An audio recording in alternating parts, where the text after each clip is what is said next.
Hello, everybody. This is going to be just a quick lecture on rotational motion and how we go about relating linear quantities and angular quantities and what the different angular quantities mean. So let me just preface this by saying every equation we have had so far in terms of translational motion, there's going to be a corresponding angular equation. I kind of mentioned this before, but things like Newton's laws, sum of the forces equals ma, there is an angular equivalent. For kinetic energy, there's an angular equivalent. Even all of the equations of constant acceleration that we had before, we're going to have similar equations for angular quantities. So just as a little preview for this chapter, we're going to start talking about rotations about a fixed axis, which is basically something that's just rotating on an axis but not moving through space. And then we're going to start looking at rolling motion. So an object which is rolling down an inclined plane. And I think I've mentioned this to you before. If an object slides down an inclined plane, it only has translational kinetic energy 1/2 mv squared. But if it's rolling down the plane, then in addition to the 1/2 mv squared, because the center of mass is moving, it's also rolling. So it has an additional form of kinetic energy that we call rotational kinetic energy. So if you remember way back when, we started off physics 4A just looking at linear motion, an object moving from one position to another.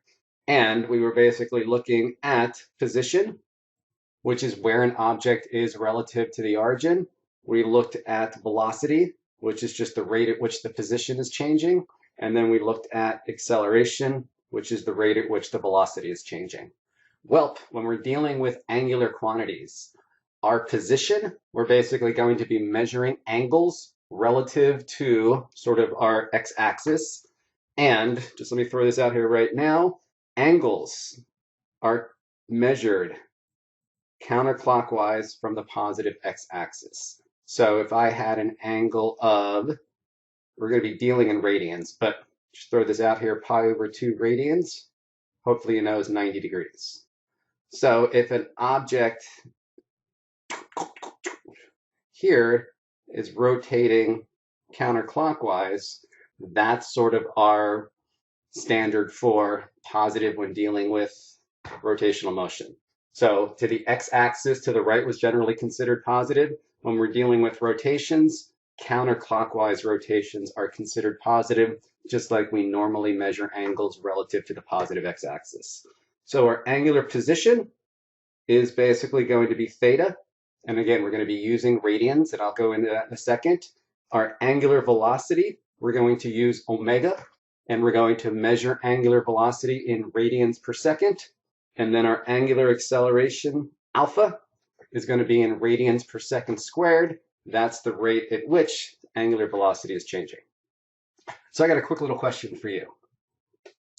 Do you remember about how many degrees is in 1 radian? So question 12.1. How many degrees are in a radian? And the answer is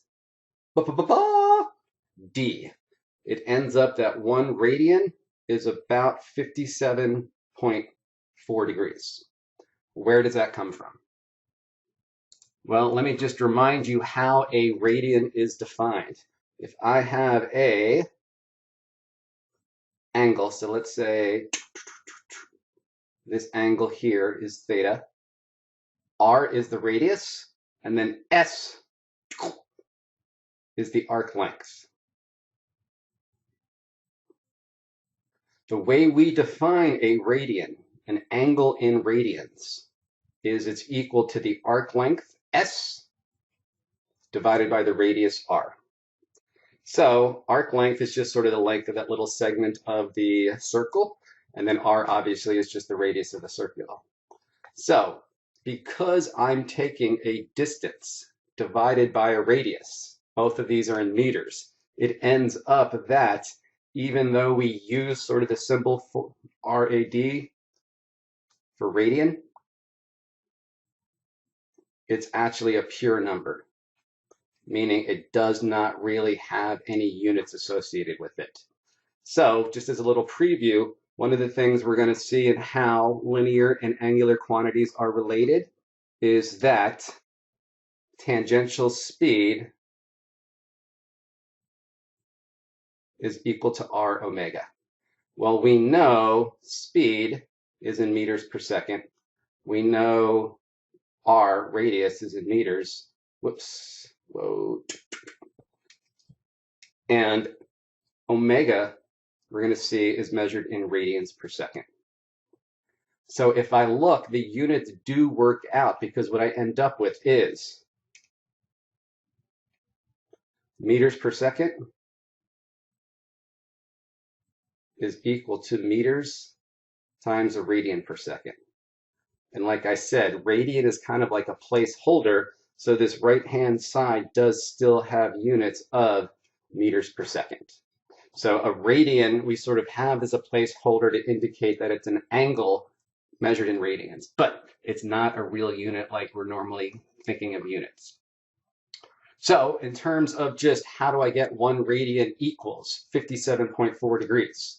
Well, in 1 revolution, if I were to figure this out, 1 revolution is 360 degrees. And in terms of what is that angle in radians? Well, the arc length of a complete circle is just the circumference 2 pi r. And then if I divide by r, remember the angle is arc length divided by r. What I get is 360 degrees, which is 1 revolution, is 2 pi radians. So what we get is 2 pi radians equals 360 degrees, or 1 radian is 360 degrees divided by 2 pi, which is basically 57.4 degrees. So, good little thing to keep in mind. Okay, so let me just show you a little animation just talking about a little bit of what are the quantities. So, here's a little just graph where I've got angle, which is measured in radians. I've got angular velocity, which is in radians per second, and I have angular acceleration, which is radians per second squared.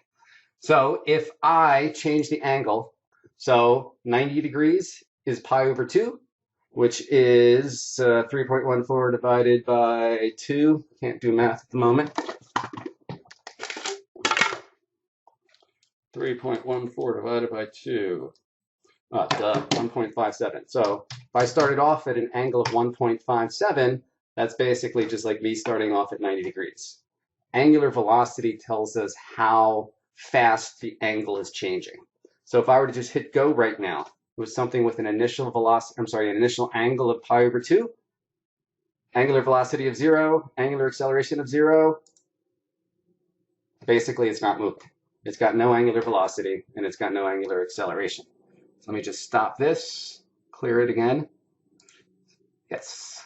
So let's say I start at 0 radians with an angular velocity of 2 radians per second. Now, if there's no angular acceleration, all that means is that the ladybug is going to continue rotating at 2 radians per second the entire time. And if you look and I were to, let's pause this for a second, stop, graph it. Again, we'll go into this in more detail. I'm just showing you this all as an introduction. The slope of angular position versus time is going to give me the angular velocity. So if I took the slope of this, that should equal the angular velocity. And if I took the slope of angular velocity versus time, that would give me the angular acceleration. So let's clear this again. Let's start with some angular velocity. Let's actually start it with 3 radians per second, but let's have an angular acceleration of -1. So what's going to happen? It starts off with some positive angular velocity, so it's rotating counterclockwise at, in this case, 3 radians per second, but it has an angular acceleration, so the angular velocity is changing. So if I were to let this go, what I'd see is it started off rotating counterclockwise, slowing down, stopping, And if the angular acceleration doesn't change, it's going to start to rotate in the opposite direction. And it's just going to keep rotating faster and faster and faster. So again, it's kind of really cool because all of these graphs almost exactly the same as when we were looking at linear motion. So the slope of theta versus time gives me my angular velocity. The slope of my angular velocity gives me my angular acceleration. Okay, so going back, we've got angular position we're measuring in radians. If you remember when we first started looking at linear motion, we started looking at displacement, delta x. Come on. Delta x, which was just x final minus x initial. Well, delta theta is the same thing. It's just the angle through which you rotate. So it's my initial angular position minus my final angular position. If you remember, we also had an average velocity, which was delta x over delta t. And we had our instantaneous velocity, dx dt, and so on. Well, the equations for angular quantities are exactly the same. So we have an angular displacement, which is just my final angle minus my initial angle. I have an average angular velocity, which would be delta theta divided by delta t. Let me just say, we're not really going to be using that equation.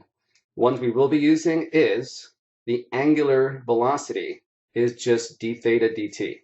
It's basically just the rate at which the angle is changing.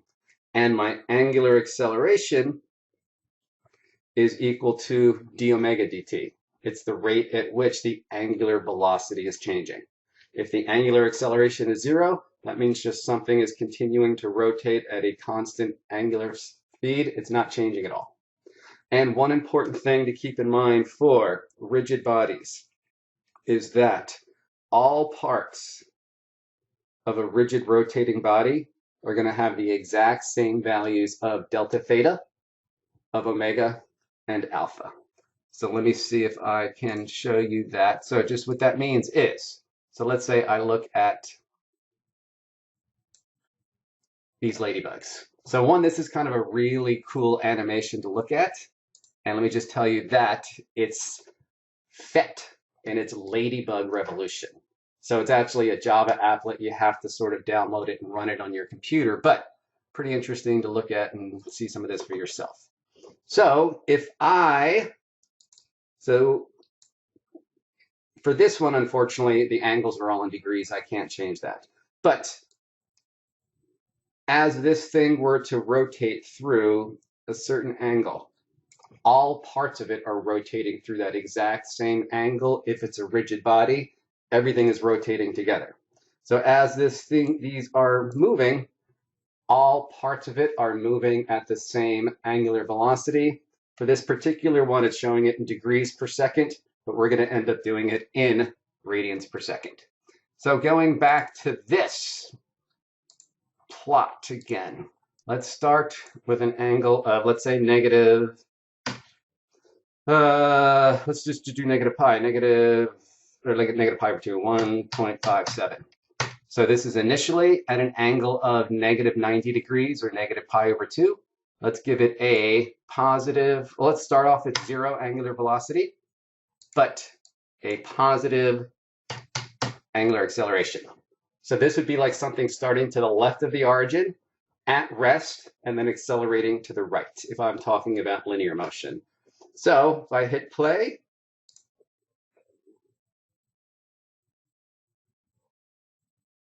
why is this not plotting? Let me stop.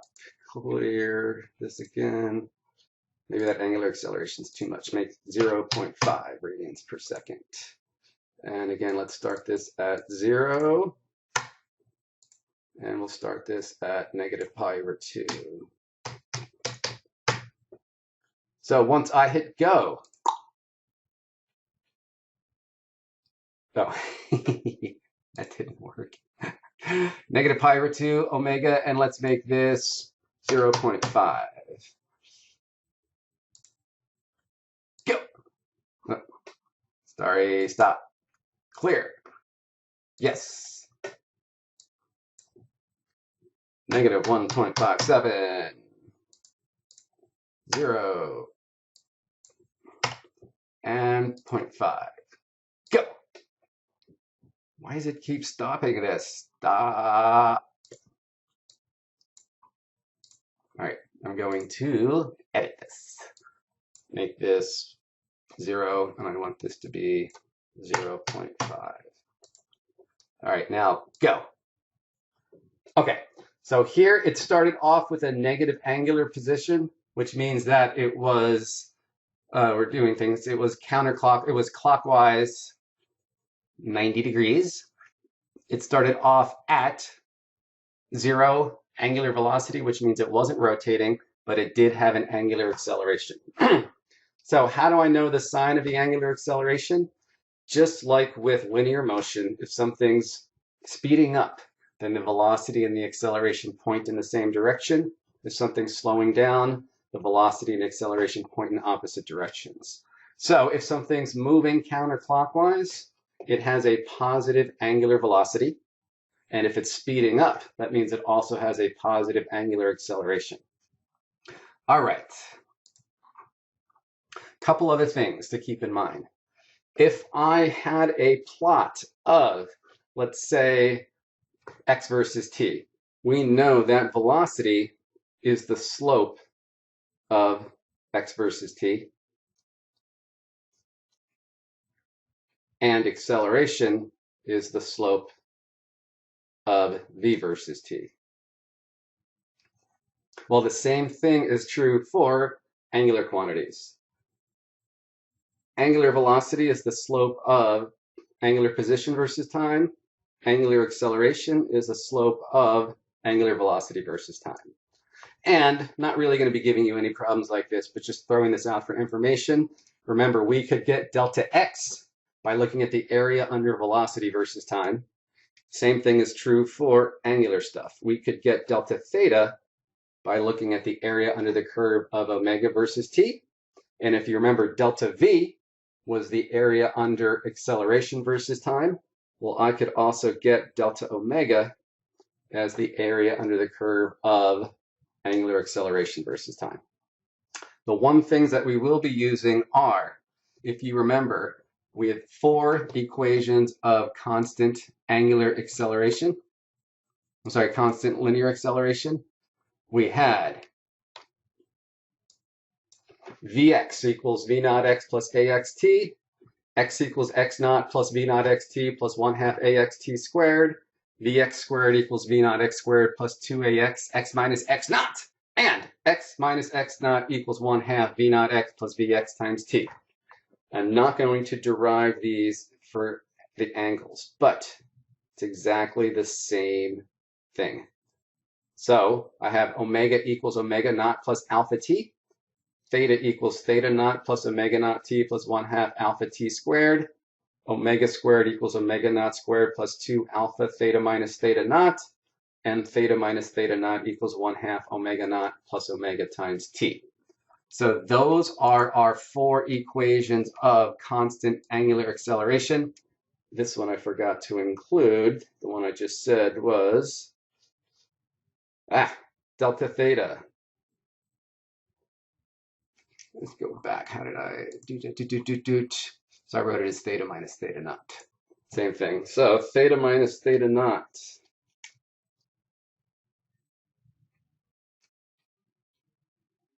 equals 1/2 omega naught plus omega times t. So let's just do a relatively straightforward example problem. So one thing, let me just throw this out there. Omega always has to be in radians per second.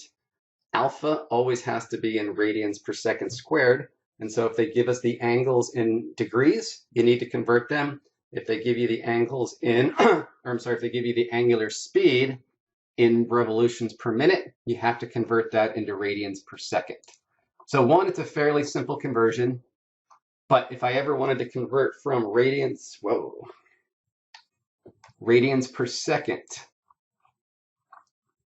into revolutions per minute, I know that 1 revolution is 2 pi radians, and obviously 1 minute is 60 seconds. So if I multiply by 1 revolution over 2 pi radians, the radians cancel out. If I multiply 60 seconds over 1 minute, that cancels out. And what I get is that, a little conversion to keep in mind, 1 radian per second is about 9.5 revolutions per minute. And you could do the reverse if you needed to go from revolutions per minute to radians per second. So let's do an example problem. This is problem 4.43. It says, starting from rest, a DVD steadily accelerates to 500 revolutions per minute in 1 second. Rotates at this angular speed for 3 seconds, and then steadily decelerates to a halt in 2 seconds. How many revolutions does it make? So a few things. One, they want to know how many revolutions does it make. So we're going to end up having to solve this in terms of radians and then convert into revolutions. And this is really sort of 3 different problems in one, because just like before, if the acceleration changes and we're looking at linear motion, I have to do each part separately. I can't somehow combine the accelerations. So this was 3 steps. It started from rest, accelerated to a certain angular velocity, then it traveled at a constant speed for a while, and then it slowed down. We want to know how many revolutions total. So 1, let's just convert 500 revolutions per minute into radians per second. So 500 revolutions per minute, RPM. So I'm going to multiply by, 2 pi radians over 1 revolution. And then I'm going to multiply.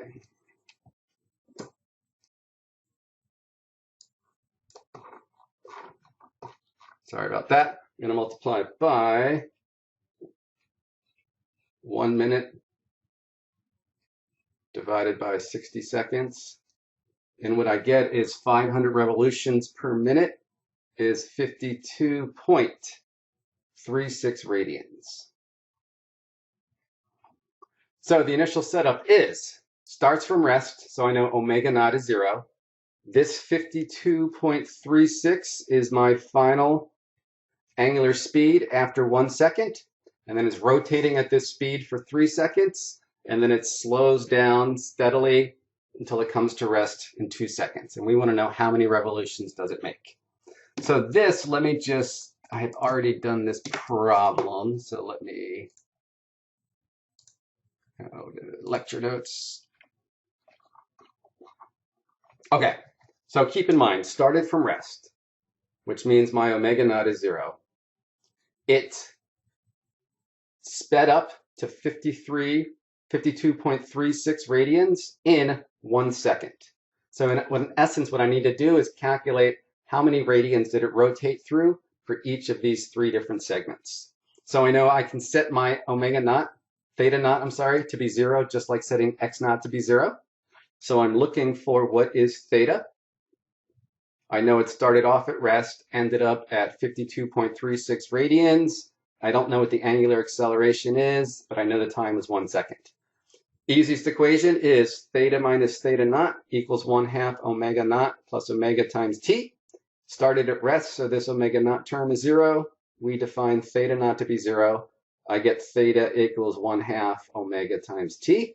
Plugging it in, what I get is for the first segment, it rotated through 26.2 radians. Then it continued at that constant 52.36. So this should have been radians per second up here, not radians.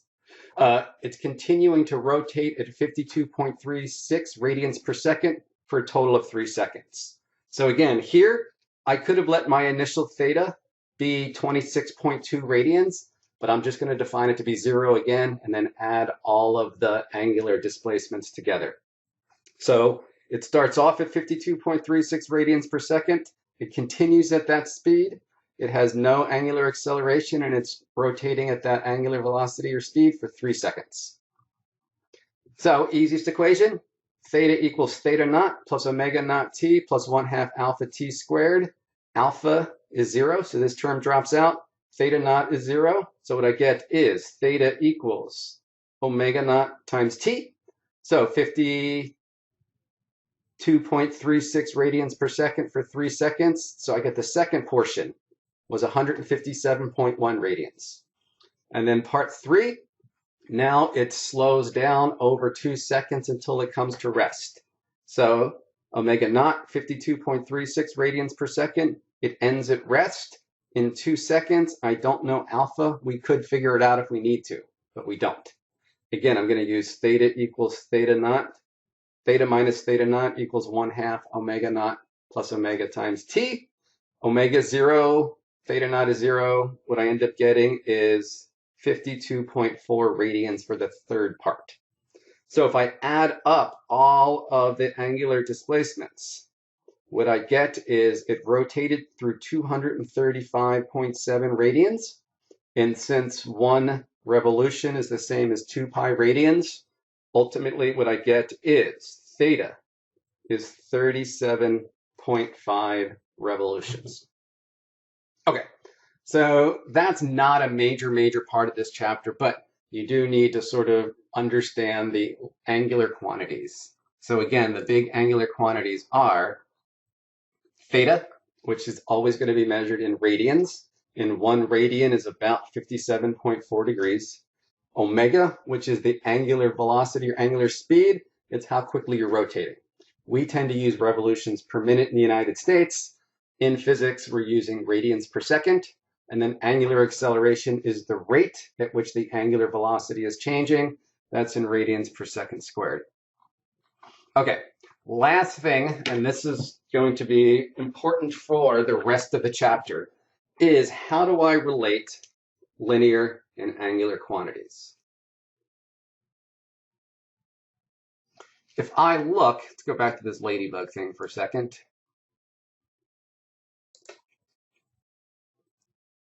There it was. So keep in mind, as these, am I right on this? No. As these ladybugs are rotating, they're also moving linearly. Keep in mind the velocity is going to be tangent to their path. So here, I can relate how fast this ladybug is moving translationally in meters per second to how quickly it's rotating. Because as this thing rotates through a certain angle, it's also moving a certain distance. How do I get that? Well, I know that from the definition of the radian, arc length is just equal to r alpha. And arc length is just how much it's moved through. Well, if I take derivatives of both sides, I basically get ds dt equals the derivative with respect to time of r alpha. And we're assuming it's a rigid body, so it's not changing. As it rotates, it's not changing at all. So my r is basically constant. And so what I get is r times d theta dt. This d theta dt is just omega.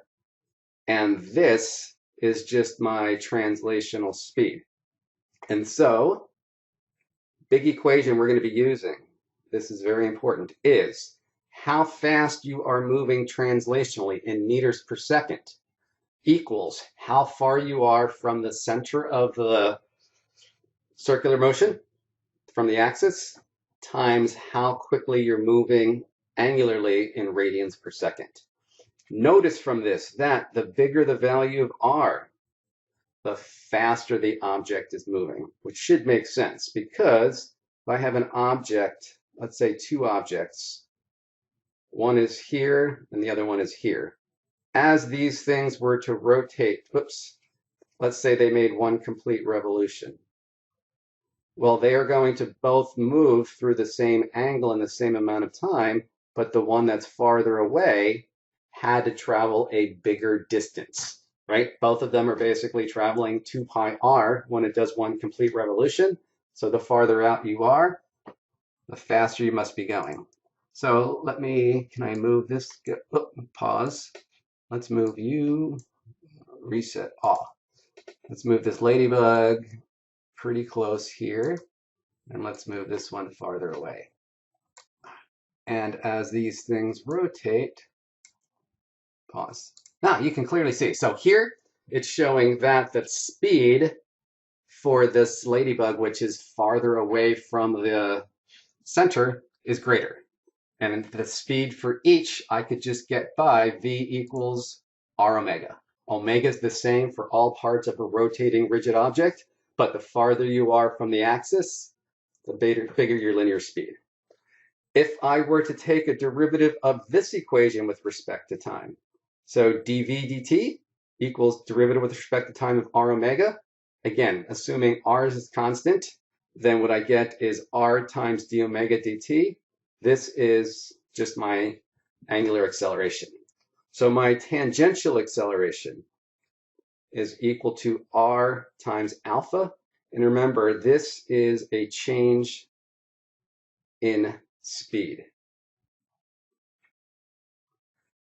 Now, I can also relate my radial acceleration, v squared divided by r, to angular quantities just using this equation I just got.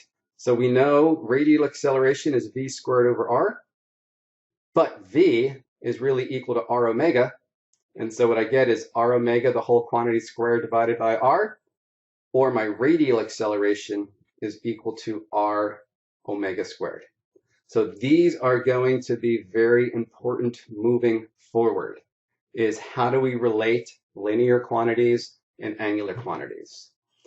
So, and again, just to remind you that something can have two different kinds of acceleration. So we have our tangential acceleration, which is a change in speed, and we have our radial acceleration, which has to do with a change in direction. If something is changing speed and direction at the same time, it has both translational and radial accelerations, and they're always going to be perpendicular. So if I ever wanted my total acceleration, it's the square root of the tangential acceleration squared plus the radial acceleration squared. I think I'm going to just stop it there, just give you a little preview of what we're going to cover tomorrow. And tomorrow I will do a Zoom lecture, even if I will do one. We're going to look at center of mass, which is really just the average position of the mass of an object. And it's important because an object which is not constrained to move along an axis, like if I were to just throw an object, it's going to naturally rotate about its center of mass. And the big thing again that I'll look at tomorrow, well, not again, but we're going to look at center of mass and rotational energy. And what I'm going to show you is that an object which is rotating has a form of energy called rotational kinetic energy. And instead of 1/2 mv squared, for mass, we consider something called rotational inertia or moment of inertia when dealing with rotations. And instead of linear speed, we have angular speed. That's it. I will hopefully see most of you in Zoom lecture tomorrow, Tuesday at 11:15. That's it. Hope you have a wonderful day. All right, dude.